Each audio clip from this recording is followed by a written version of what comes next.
Bonjour à tous. Good morning. Thank you for being here this morning, either in the room or by telephone, despite the date of this meeting. So we will present the half-year results of the group on the first half-year 2006 by beginning with the fact that these are extremely positive results, that the management team is quite satisfied with these results. They are good, and we will now see why they are good. They are good results because they show that the group, as regards its organic growth acceleration, is organizing positive activities, the growth in our revenues for each of the major pillars of protection, financial protection, P&C, life asset management. In these three areas, growth is very strong. As a matter of fact, it is even ahead of our objectives. And this is true over all of the group's geographies. The growth of revenue, the growth of our business segments put us in a position where we are increasing market share and where we are aligned and slightly ahead of our long-term objectives. Second strong component, progress in our profitability. This growth is supported by very strong profitability rise in all of our business areas. And when you examine all of our result indicators, you can see that growth is quite significant. Last point, which is very important to build the future, concerns the operations which have an impact on the scope of the group, such as the divestitures, such as AXA Re, or acquisitions undertaken during the first half year, and the Winterthur acquisition, which has no real impact on first half year, but which will have an impact further on in the year. And to improve, of course, the growth and profitability of the group and to enhance results. Now, when we concretely look at the figures here, when you see growth in revenues, you can see versus what happened last year and which growth rates we expect to reach our ambition to become the preferred company by 2012, which involves a multiplication by 2 of our revenue and a multiplication by 3 of our results between now and 2012. And you can see that we are in a very strong position. In life and savings, last year AP grew by 11%. First half year 2006, we have reached 17%. And what we need to do is to stand at 10% over the long term. When we look at P&C revenues, we were at 3 last year. We are at 4 this year, whereas market conditions have hardened. And we, over the long term, need to be within a range of 3 to 5. When we look at asset management, last year we were at 14% growth. This year, over the first semester of the year, we are at 31%. And in the long term, our goal is to exceed 10%. And you can see that we are quite aligned with these objectives. Now, over and above growth in volumes, we look at results per se, earnings per se, and we can say that on the 3 major business lines, we can see very strong increase in group profitability. Results as regards life and savings, for example, new business value is quite significant for us because it is this value which will feed future profitability. You know that in life insurance companies, we have existing business or business in force, which were acquired over the preceding years, and new business. And in profitability, we need to analyze what stems from both of these components. We can have business in force that is quite profitable and new business that is much less profitable. When we see what is happening for AXA, we can see that our profitability in new business has progressed by 30%, which we consider to be a highly satisfactory level. When we examine now margins, when you compare new business value value to the annual premium equivalence, or APE, what volume which we reach to be able to generate the amount you can see on screen. You can see that this is an improvement of 2.2 points. We have increasing margins and therefore profitability over new business, which is in a very positive condition, so to speak.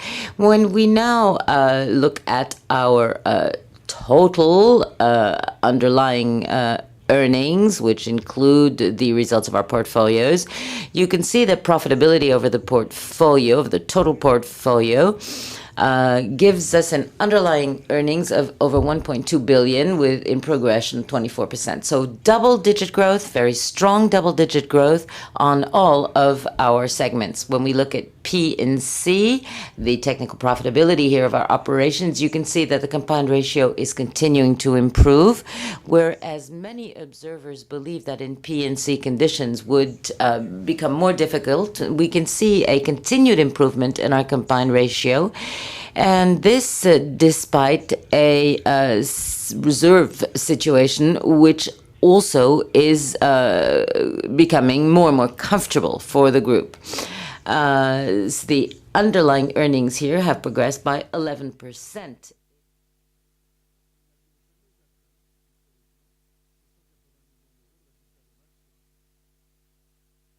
Over one semester. Asset management now, here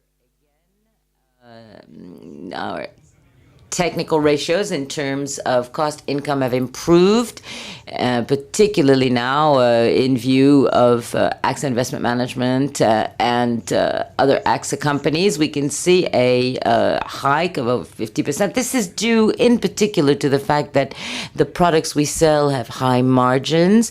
Net inflow is also strong, not just to explain today's profitability, but also to explain future profitability. Asset managers have collected nearly 40 billion net new money over the first half of the year, which is an extremely spectacular performance level.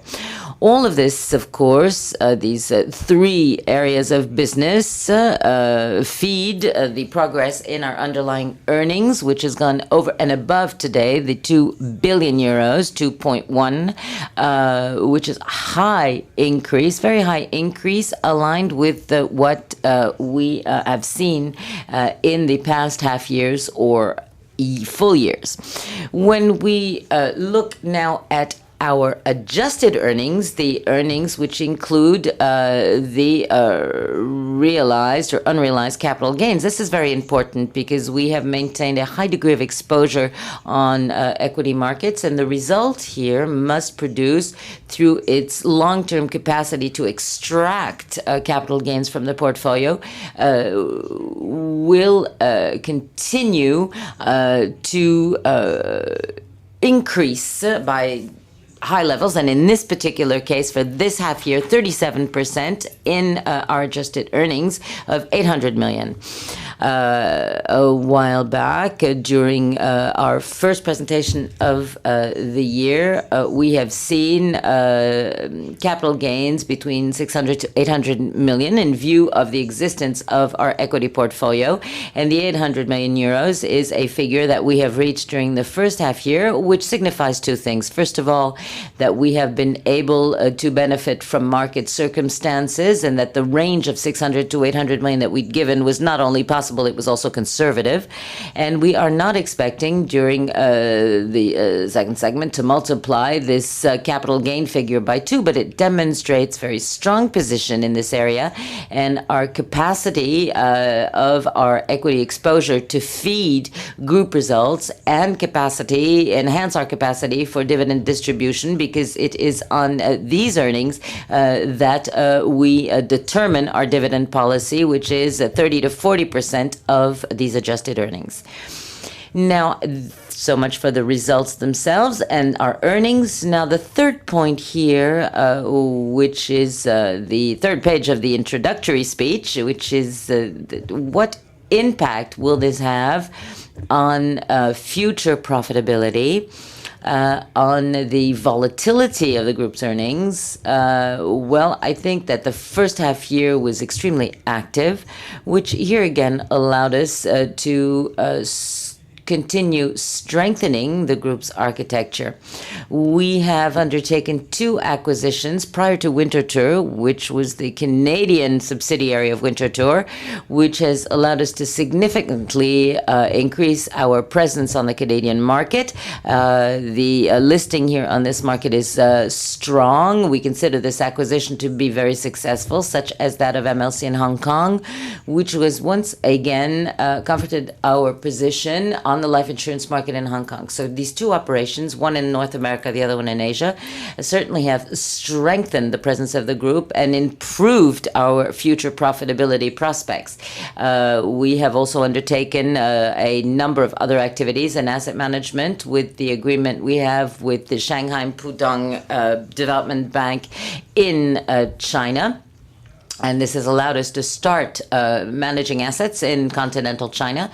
We're doing the same thing in India today, where AXA IM is finalizing negotiations with our Indian partner to here again grow asset to management activities on a market which, in our opinion, is in the medium and long term extremely promising.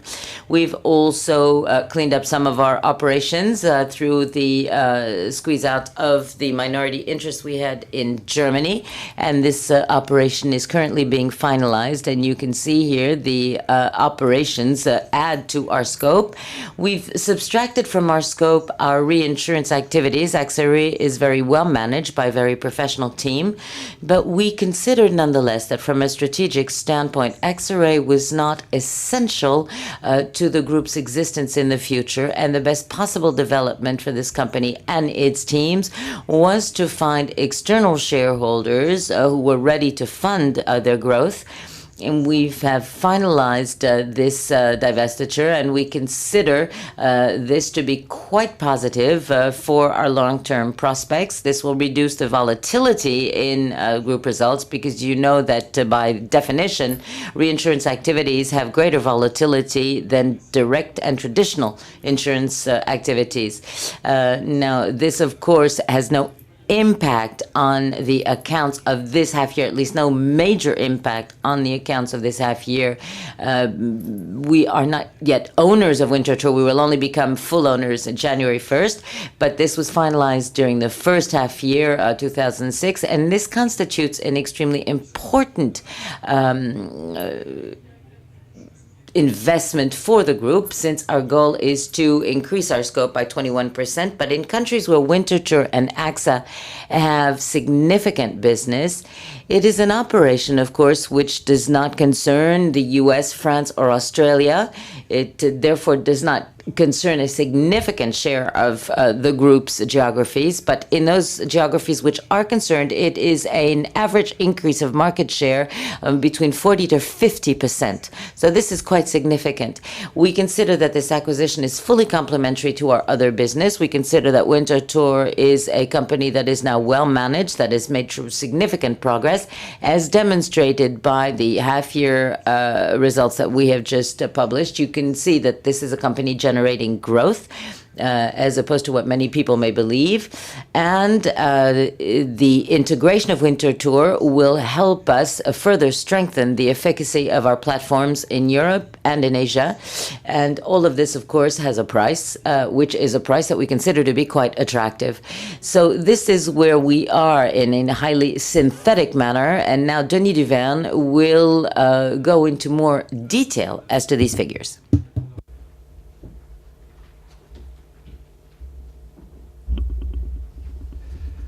Merci, bonjour. Thank you, good morning. I am going to pursue and go into greater detail to explain these results, and I will begin by sharing with you the growth in our revenues. As Henry indicated, growth was sustained in savings and life and in asset management. In life insurance, growth was borne by 28% growth in UCs, representing now 49% of our new business versus 46% last year. The value of new business has increased by 30% and reflects the increase in our volumes, the improvement in unit costs, and also to a certain degree, the hike in interest rates. The growth in new business exceeds 2 points, and we have growth in operational cash flow, which is an indicator that we monitor. All companies do not give this information, but we think it is significant for you to have it, because in life insurance companies, we collect premiums, we pay services to our policyholders, we buy out contracts, or we have contracts that have come to maturity, and the level of enrichment of the company stems from gradual accumulation of assets on the balance sheet, and this in life and savings represents 6.8 billion euros for first semester versus a lesser degree last year. Our objective here of revenue is an increase of 31%. There is an average increase of 19% of assets under management versus half year 2005, and the share of assets managed for third parties continues to grow, which of course can explain the very strong growth in profitability. Also, at AXA Investment Managers, we have seen a net inflow of 15 billion euros, acceleration of inflow at AllianceBernstein as well, which last year this represented simply 1 billion amongst the 16, whereas during the first semester 2006 it represents 23 billion versus the 39 billion of inflow for first half of the year. In P&C insurance, our revenues are up by 4%, excuse me, and this reflects net inflow of new business that is quite significant. As far as individual lines are concerned, we can see an increase of 4%, representing over 500,000 contracts in motor insurance, and also household insurance, P&C, 143,000 contracts. As far as company lines are concerned, commercial lines 3% plus, representing here 1.5 billion euros.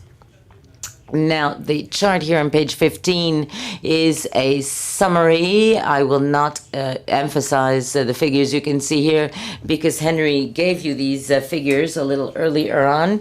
You can see that all the major business areas demonstrate growth in their earnings, with the exception of international insurance, and I will return to this.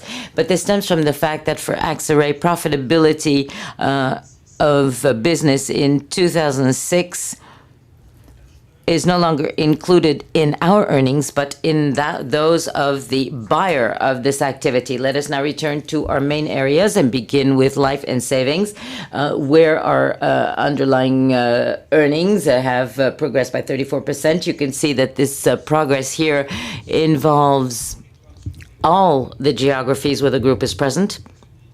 U.S., the largest contributor, can see a increase in their earnings of 20%, France plus 24%, Japan plus 12%, and therefore strong growth all over the board. We can simply say that there are 3 additional points to add here. In the UK, progress is plus 86%, which is due to the fact that first half 2006, there are none of the negative exceptional operations that we had in the preceding years, and we have now reached an earning level which is quite satisfactory. Other very significant progress, although figures are in total fairly low, is in Germany, plus 82%, which means that all the activities we've undertaken to redress the profitability levels in Germany have succeeded.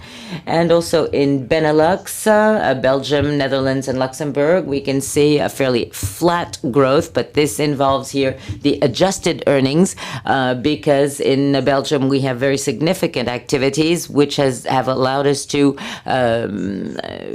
hike our levels of capital gains, knowing that these are not taxed in Belgium. Now, the UCs under management have remained flat during the first half year, reflecting three specific points. First of all, equity markets have also remained flat from January 1 to June 30th. They have progressed during the first quarter to drop sharply in the second quarter. Second phenomenon is that the bonds markets have dropped with the increase in interest rates, and some of these UCs are invested in bonds. And this was offset by the positive cash flows in this area of business. So this has allowed us to remain at the same asset level has gone from 141 billion euros to 142 billion, which is a very slight increase, reflecting here the role played by strong net inflow.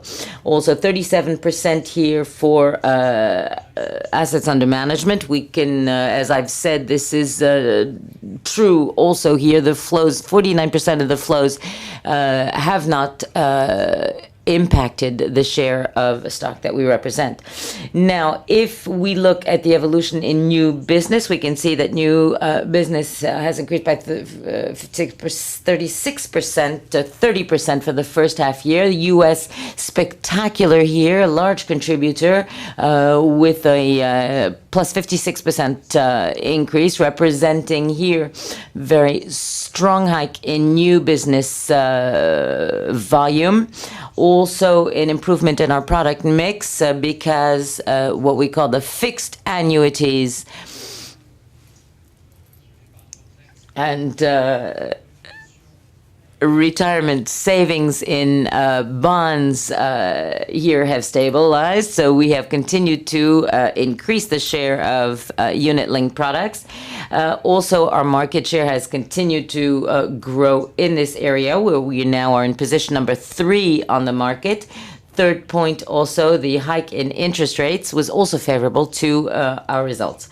In Japan, second contributor as far as new business is concerned, we can see that there is a hike of 14%. France, very strong increase, plus 41%, representing the strong growth in unit-linked products, which have used to represent 35% of new business in individual life. And we can also see here the success of the products which were launched during 2005, which give us here a strong position as regards distribution of these products in France and a very high level of profitability. Third point that we need to take into account here as regards the increases in results. Germany, 23 billion euros, but plus 50%. We can see here the impact of our Twin Star product, which is the savings, retirement savings product and unit linked. It is a retirement product that is launched with the same techniques that we have applied in the US now for several years, and the launch of this product was a success. This product now is much more profitable than traditional products. Now, in P&C insurance, our underlying earnings here are borne forward by the continuous improvement of our combined ratio, dropped by 0.6 points, and also by the continuing growth in our investment income. In the left-hand column, you can see that the combined ratio has dropped in all countries in a fairly clear fashion all over the board.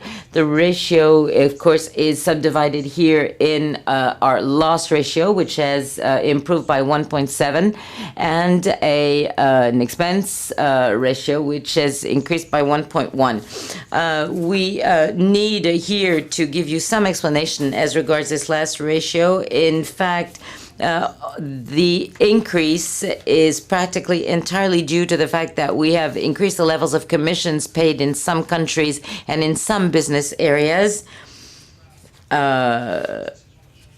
In view of the change in our product mix, so we have now sold products with a lower loss ratio, and the expense ratio, of course, is a little bit higher. So this drops here the combined ratio. Now, our investment income has progressed, and of course, our underlying earnings have progressed as well. International insurance. So the divestiture of AXA Re has reduced the future earnings and the volatility of the future earnings.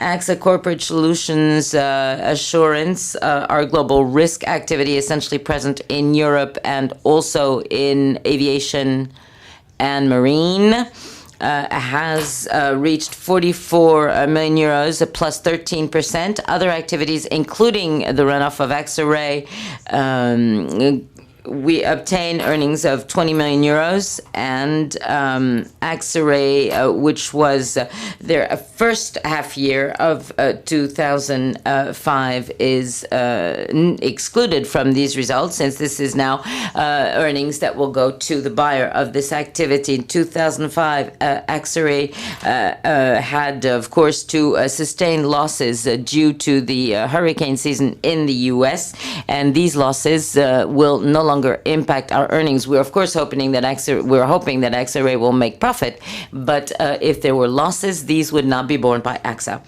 AXA guarantees reserves pertaining to losses incurred in 2005 and borne by AXA Re at the time, but in the way we have managed the runoff, we have had a very positive result of 4 million euros for the first half year 2006. As regards AXA CSA, we can see here a very flat combined ratio with a very interesting loss ratio evolution.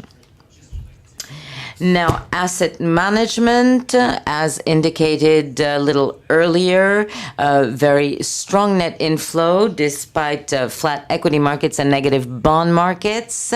Active assets under management for both of the asset managers in the group have reached here 345 million euros. We can see that the group share has continued to increase, and the margin on business continues to progress.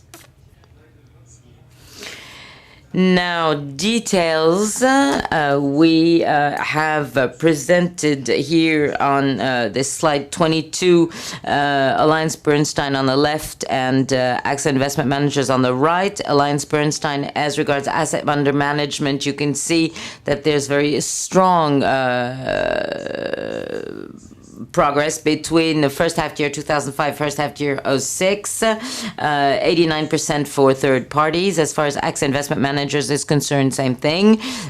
Third parties has gone from 26 to 34%, significant increase in itself, and cost income ratio at around 70%, with a stronger reduction at AXA Investment Manager than at AllianceBernstein, and underlying earnings have increased by 32% at AllianceBernstein and 71% for AXA Investment Managers, which certainly reflects the increase in assets under management and also in the share of assets managed for third parties.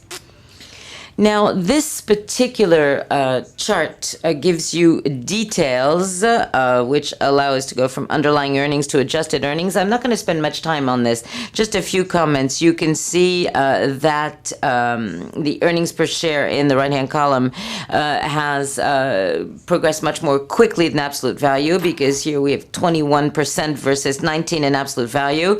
As regards here adjusted earnings, you can see 37% and 39%, and net income 23% versus 20% in absolute value. Why? Well, because we had, at the end of 2005, beginning of 2006, bought back a certain number of shares, assets, and this has reduced by 800 million the capital of AXA in December 2005. So we have here an accretive impact on the earnings per share during the first semester, and there will be a dilutive impact at the second part of the year due to the sales to the acquisition of Winterthur. You can see here that our net income has only progressed by 20%. Simply, this is what we have explained for the past year, which is that IFRS leads to volatility, which is essentially reflected in net income. What has happened, in fact, is that we have bonds-based funds which are in mark-to-market through our earnings, which impact this net income item and due to interest rates. And we also have derivatives, essentially shares, for example, which here are also impacted by the change in the interest rates, and this has an impact on our net income. So a progression here of several percentage points above the 37% in absolute value. Let us now take a look at our balance sheet and capital as of June 30th. So first, here our capital. You can see that essentially this was at 33.8 billion in December 2005. Now drop by 2 billion euros at 31.7, although our net result was extremely positive. You can see one very negative figure, which is the second, which is minus 2.9 billion euros, which of course is the variation of the total fair value of invested assets in shareholder equity. And the figure is now at 5.3 billion euros due to the hike in interest rates at June 30th. So a drop here of 2.9 billion euros. This drop of 2.9 billion euros has no economic value because in reality what is happening in these 2.9 billion euros, there is 1 billion which corresponds to bonds in P&C and international insurance areas. So there is here a negative value of 1 billion. But as regards life insurance, in reality, we have shown you in our annual accounts presentation that we have a very positive position as regards embedded value in this area. And we have seen here a 70 basis points increase in interest rates over the past half year, which corresponds to an increase of embedded value of about 800 million euros. And furthermore, our gearing in view of the hike in the interest rates shows an improvement in the value of about 700 million euros. So in reality, this should be a plus 0.3, and it is important because this drop in equity has no economic reality. Here, the next column is currency fluctuations. This is actual. Then we've talked about dividends paid, 1.6 billion, 300 million euros of buyback by AXA at the beginning of the year of its own shares. And in the column other here essentially covers the reduction of the value in our retirement commitments, which go through shareholder equity, and these values have dropped in view of the hike in interest rates. So our equity shows a drop of 2.9 billion euros. However, the economic reality of the company is that we have continued to grow our wealth during this period. Now, let us zoom on the unrealized capital gains attributable to shareholders, still strong despite increasing interest rates. We have gone from 6.2 to 8.8 billion euros. We, of course, here include AllianceBernstein in the 5.3 in unrealized capital gains, shares and bonds in the shareholder equity we've just described.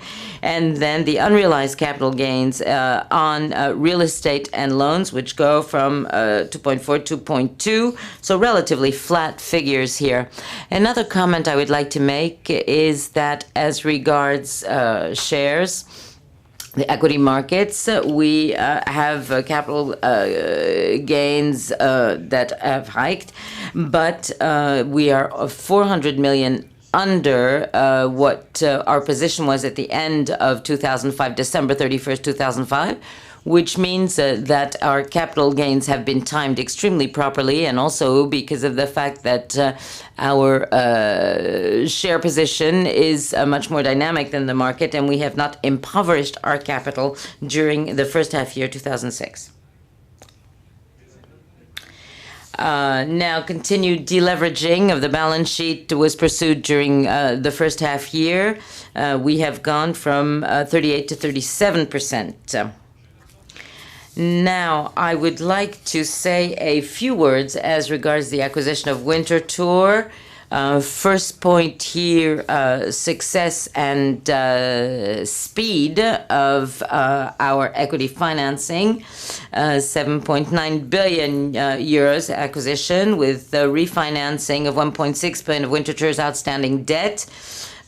Capital increase which ended on July 13th, very strongly subscribed, because essentially this was covered by the shareholders of preferential rights, and there was a very strong demand as regards very small share, which was not covered by preferential rights holders, and the subscription covered this capital. Secondly, the TSS financing, we've been able to obtain 2.2 billion euros on July 6, 2006, in triple tranche, one in euros and two in pounds. This, of course, was not extraordinary at the time because the markets were not very favorable, but this was realized fairly successfully because it was oversubscribed by a factor of 3, and this gave us a very appropriate level of commissioning, and we preferred doing this at that particular time rather than running the risk of seeing markets that remain difficult.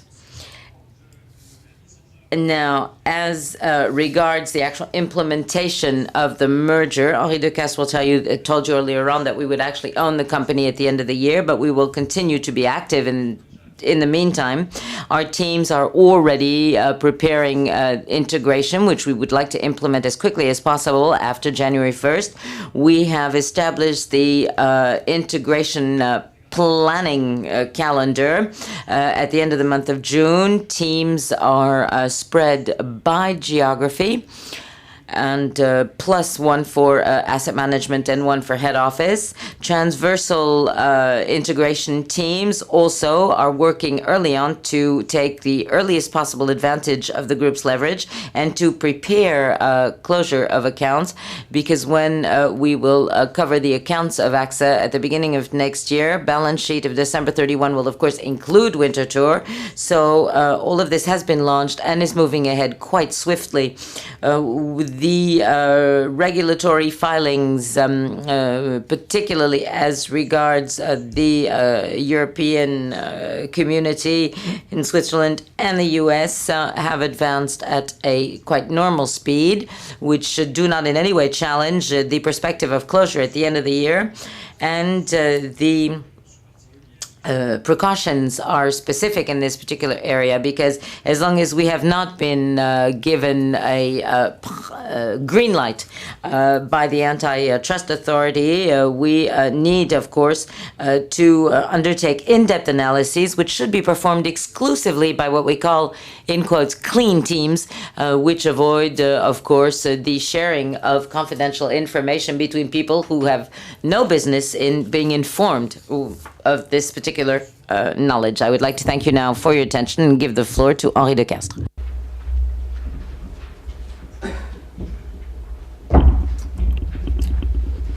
Bien, rapide. Very quickly, ladies and gentlemen, to conclude, You've seen the figures for the first half year. You can see that they're extremely strong.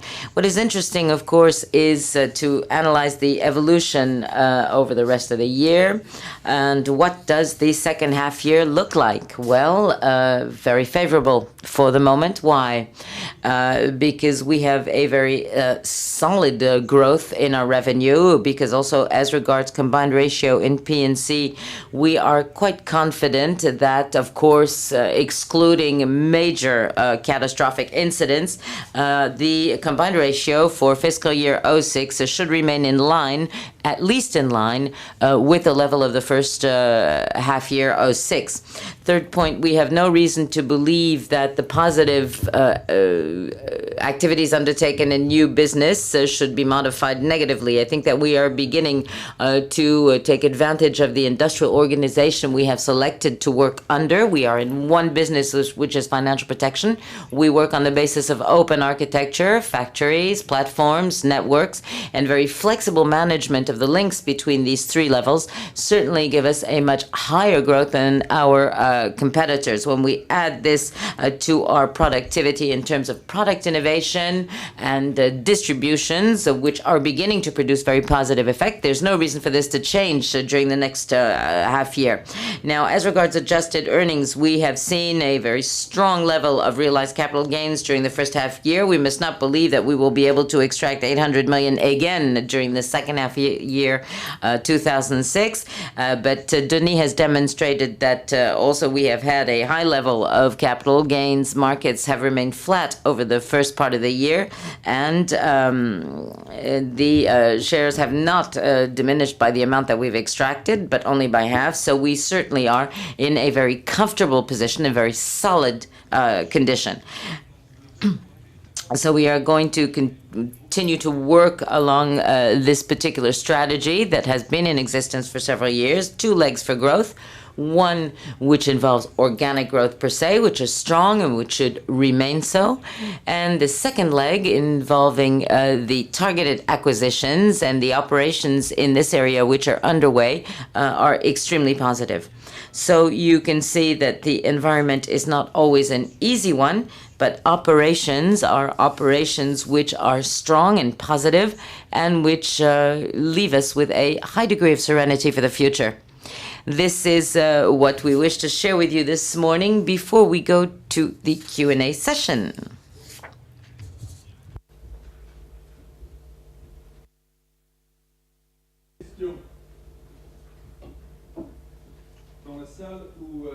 Au téléphone, oui. Of course, questions in the room, but also by telephone. Good morning. Several questions. The first, which involves figures.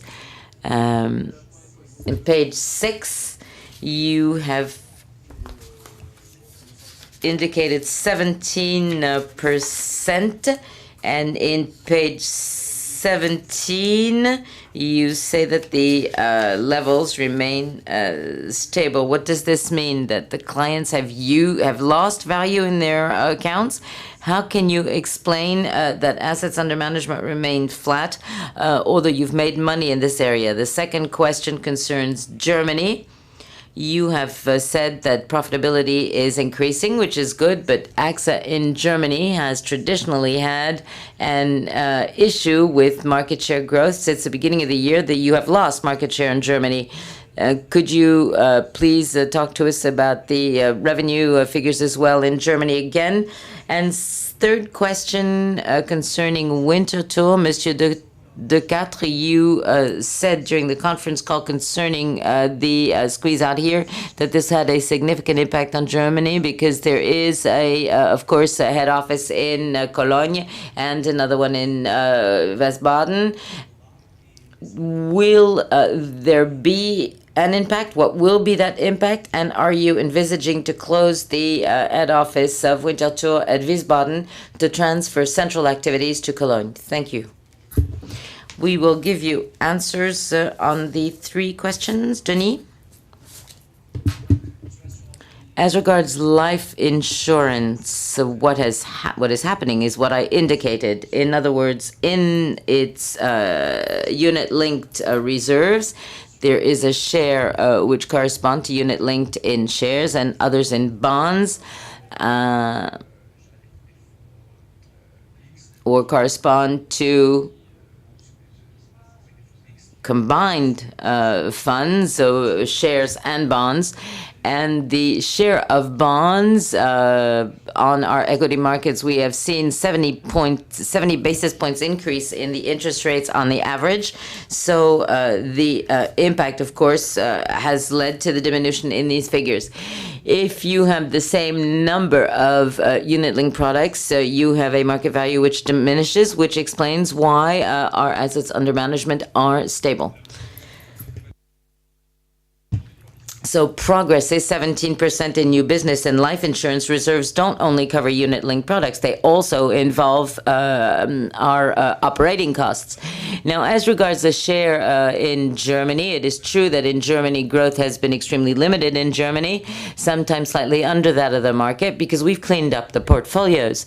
Now, if you look at the profitability level of activities in Germany, both in P&C and in life, then you can see that as regards P&C, our level of profitability is quite satisfactory. When we said 2 or 3 years ago that the objective for the German company was to earn 300 million euros, a lot of people laughed, saying you're at around 50, 60, you will never reach 300 million. Well, please observe today that if you look at the results of this first half year, after very positive results recorded in 2005, we are perfectly aligned with our strategy. So people are laughing a little less. Now, as regards commercial growth, sales growth per se, the motor insurance portfolio has increased by 7% at AXA Colonia since the beginning of this year, because the subscription within the renewal period with very strong sales policy and strong marketing policy have allowed to bring in 135,000 new business. So, we here changed the way the company was actually operating, because we thought at the time that although financially things were being improved, certainly as regarded sales, this was not the case. Today, this is the case. So in life insurance now, to have a very dynamic sales approach, we're not here to sell products in huge quantities when there is no margin for the group. We need to sell products which are positive for the clients, but where the producer also has margins. As regards the Twin Star range, for example, this Twin Star range is growing in terms of its presence on the market and in terms of its distribution levels quite regularly.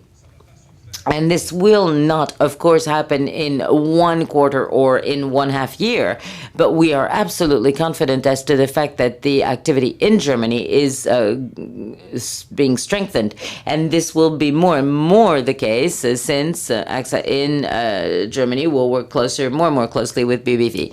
Now, there is synergy in Germany, but they're also in Spain and in Asia and in a certain number of other countries such as UK, Belgium.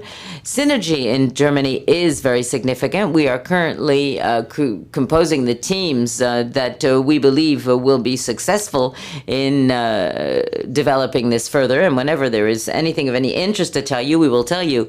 But I do not think that we should reason by saying we're going to close this office rather than this other office, etc. All of this is quite premature. What we're trying to have is a level of presence on the market that is competitive. Our companies are high-quality companies. BBV also here has changed a huge percentage of its management team and has therefore which has led to a high improvement in their business. Revenue in life insurance in Germany first half year dropped by 1%, has gone from 1,718 to 1,701. And please let me remind you that in 2005, payments were made because during the first quarter, there was the impact of tax reforms, which has led to an inflow of premiums from the preceding year, and therefore we have seen a variation which is still negative. And we don't have the backlog that we had between end of 2004 and the beginning of 2005. So I think that we are here at a very positive turning point in the activity, particularly for the second quarter. Yes. Good morning. Can you explain the high inflow at AllianceBernstein? Well, the high inflow at AllianceBernstein is, as is the case with all asset managers, the result of the fact that investment performance levels have become excellent in all areas, and excellent on equity markets, much more than on bonds markets, but this is true in gross and value. This is the very first element. The second is that AllianceBernstein has quite successfully developed its investment offer outside of the United States. In other words, in the area of distribution outside the U.S., but also distribution in U.S. of share and bonds accounts of non-American origin. And I think that the non-U.S. investment disciplines now represent half of the assets under management. And we, of course, need to retain these two aspects in particular: excellent investment performance levels and increase of distribution outside the U.S. and distribution of non-American products on the American market. Good morning. Two very short questions. The first, how did you realize the drop in the operating cost income levels at AllianceBernstein, and also the modification of regulation as regards the securitization of insurance portfolios? Do you have any news on this aspect, and do you have any new projects in this area? Now, as regards the drop in the expense ratio of AXA IM, we are here in a virtual environment, so to speak. AXA IM did not exist in '93 and is now a strongly evolving company year to year. The higher the volumes of assets under management, the greater the difference between the increase in costs and the increase in commissions. So we are here in a virtuous cycle, which puts AXA IM close to the level of Alliance Capital, because here again they have very strong net inflow. They have levels of commissioning that are very high, and as you can see in their figures, they contribute to the group's results to a significant degree. As regards securitization, we are continuing to believe that this will become a major issue for our field in the coming years. We have quite satisfactorily heard what Thierry Breton had to say during the actuaries conference, because we believe that this is an opportunity to very concretely develop a new market or a new segment to the financial market that will be quite significant, and the French regulators are the first to facilitate this type of operations, and perhaps there may be more opportunity for know-how to remain in France, perhaps more than elsewhere. And we will push in this direction, of course, but in order to do so, the regulators, who are under Mr. Thierry Breton's authority, and we hope that they will listen with attention to the Minister of Finance, and we hope that they will demonstrate, these regulators, a spirit of entrepreneurship rather than a highly conservative attitude. And if we want France to be a highly recognized financial market and not limit ourselves to Paris, then people who are in the position to obtain evolutions in regulations and in practices should demonstrate what the Americans call a business-friendly attitude. So we need to be constructive in our approach, much more so than a highly conservative approach, which brings me back to a general statement which is important for shareholders and consumers alike. This particular field of business went through a significant drop in 2002-2003 without any significant bankruptcy, which means that this is a highly capitalized area. Now, there is a discussion that is starting as regards securitization and future profitability. We are quite concerned by the approach taken by a number of people who are working on these topics and who are aiming or who seem to consider that it would probably be necessary to further reinforce the level of equity invested in these businesses, which from a technical standpoint is not in any way justified. So very clearly, if equity dedicated to an industrial activity is in excess of the actual risks borne by this activity, two things can result. First of all, less and less equity is invested in the activity in question. And secondly, prices are higher and higher for consumers. Because if we ask you to invest twice the capital that you'd like to invest initially, it has to be remunerated, and in the long run, it is the consumer that will have to fund this capital. So if the European approach in our area is different, this will certainly guarantee a more positive future. And Thierry Breton clearly said that he wanted to implement a very active approach in securitization. I'm sure that he will do the same for profitability. And this is very important for operators, for consumers. If we were within the framework of discussions on Solvency II, come to sort of slipping and sliding, so to speak, to come to a capital level which is negative for the development of the sector, this would be a very damageable both to our area of business and to our consumers. And it is the time has come now to be extremely clear in the stand we take in this area. Stop with the complacency, and we need to stop being highly conservative, as was the case in the past.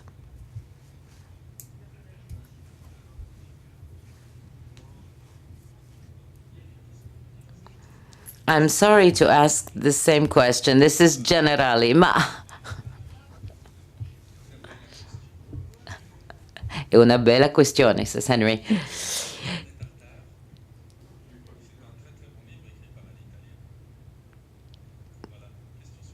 Next question.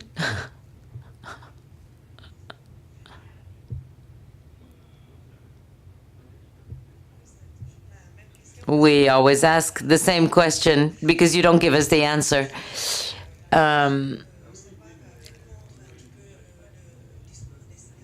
I would like to pick up on the synergy aspects you've described as regards Winterthur acquisition. You're confirming the figures that you gave us in June.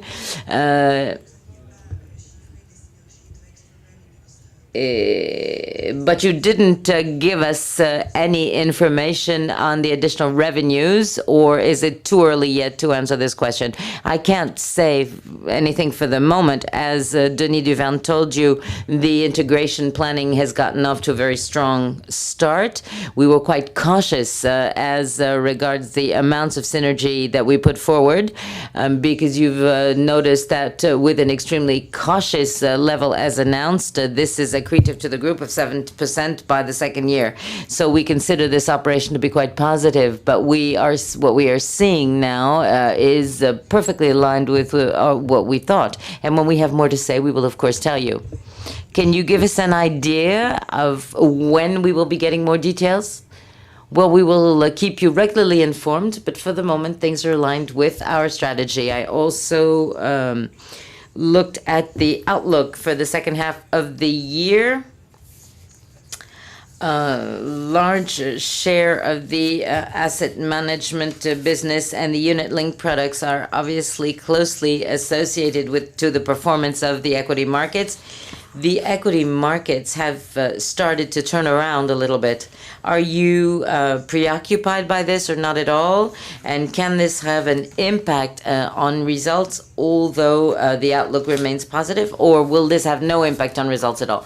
Well, I think that you cannot assess equity markets on a week-by-week basis. A month ago, people were a little less optimistic than today. We must not here be too close to the grindstone, so to speak, as regards the equity markets. And what we consider is that for the moment there is strong sales and markets dynamics. There has been no negative impact. Because we believe today that our network is more capable of convincing our clients that when long-term investments are undertaken, they should not expect results in the short term, but be prepared to accept return on investment within a 6-year period. There are some investments which certainly are better in our asset management companies than is the case with most of our competitors. So this is what gives us our strong position, even on markets that are less favorable. Now, of course, if markets remain flat instead of increasing by 7 to 8% every year, well, the level of commissions that we will record will, of course, be weaker than if we had had an increase on these equity markets of 7 to 8% a year. But there's very strong sales dynamics that we have seen. We are basing this, of course, on medium and long-term markets and the worldwide evolution of these markets.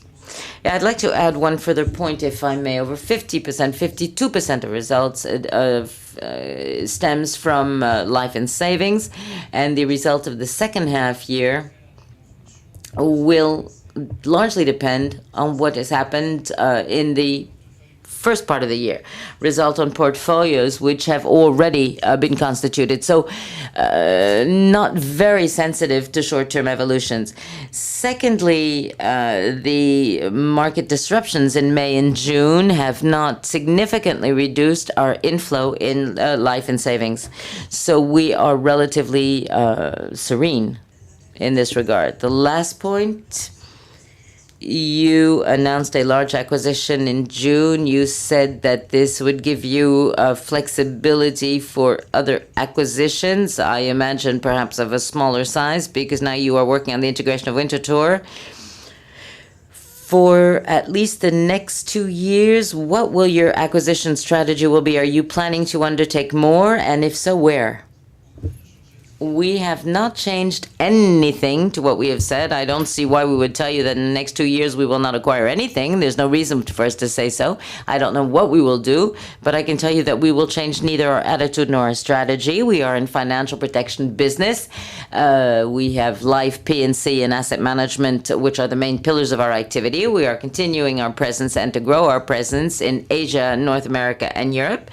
And when opportunities arise, and if we feel that this can lead to reinforcing our growth, then of course we are in a position to acquire these opportunities. Our teams are strong. We are extremely strong in our area of business, better than the competition perhaps, and there is no reason for us to not seize opportunities that are positive.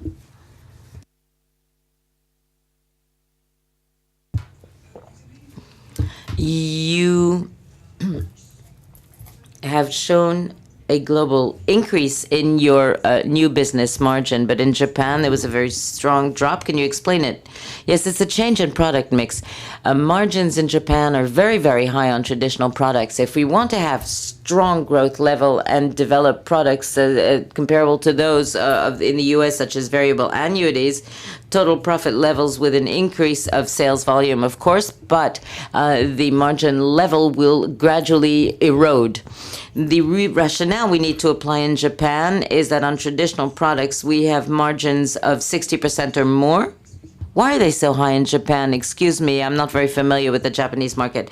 Well, because on this particular market, Japanese operators are able to preserve strong margins simply because competition is perhaps not as strong as it is in other areas. This is one of the reasons which have led us to establish a presence in Japan, realizing that there were many advantages on this market because consumers have very large savings, they are very affluent, and operators know how to protect their very significant margins. And they do this because they, of course, need to rebuild their balance sheets. So we are lucky in that we are on their market with a much stronger balance sheet than that of the local players. So they have to maintain their margins to be able to rebuild this balance sheet, but we don't need to rebuild our balance sheet and we have the same margins. So this is extremely comfortable position. Now, if we want to optimize our long-term profits, then of course we need to have different products which always maintain high margins, but perhaps not as high as the margins obtained with traditional products. So we are here aiming at total value. So we accept a small drop in margin if the growth is high. Now, if you look at the new business value, you can see that it has progressed quite significantly. And again, for Italy, in Italy, we have heard that you would be interested in two companies, the Gura Assicurazioni and another one, which have been in fact purchased by Italian insurance companies. Are there other acquisition plans in Italy? Sure, I have the list, the dates, and the prices in my pocket right now. No, you know, in Italy, as elsewhere, when opportunities come up, we are interested and we examine them, and then we decide whether or not we do anything about them. And when we are interested, usually we try to materialize this. But I do not think that we should stop here. I think you need to look at the Italian market as a whole. It is an interesting market. If one day an opportunity comes up, we will seize on it, of course, but we don't need this to continue to make the group prosperous. In other words, the prosperity of the group doesn't depend on such an acquisition. Hi. I would like to know a little more as regards your strategy in the U.S. You have exited from reinsurance, particularly to reduce your exposure to natural disasters. I would like to know what is your level of exposure today and what is your strategy for P&C? Well, our strategy in the U.S. is simple. The spearhead of the American strategy is AXA Financial AllianceBernstein in the three columns of the financial protection temple, life and savings on one hand, and asset management on the other. And this is where we stop. Does this answer your question? We have no intention of developing direct or indirect P&C activities in the U.S.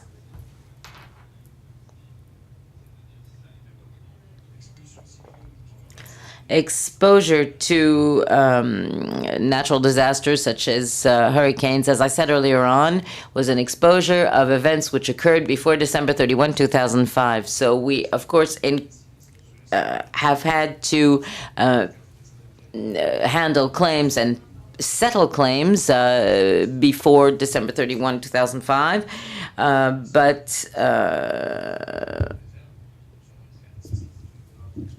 Our exposure is that if things go as we expect, we will not have a loss, and if they don't go as we expect, there will be a loss. But I think that this is our position, and this is perhaps 5 or 6 million euros on our global runoffs for the first half year 2006. I think that there is a confusion. If there are hurricanes which occur now, our exposure is no longer there. So the second half year 2006 is much less dangerous than the first half of 2006 because we are further removed from what happened in 2003, 2004, 2005. We have no exposure whatsoever to 2006, not a penny. Any more questions? Thank you and enjoy your holidays, ladies and gentlemen, for those of you going off on holiday.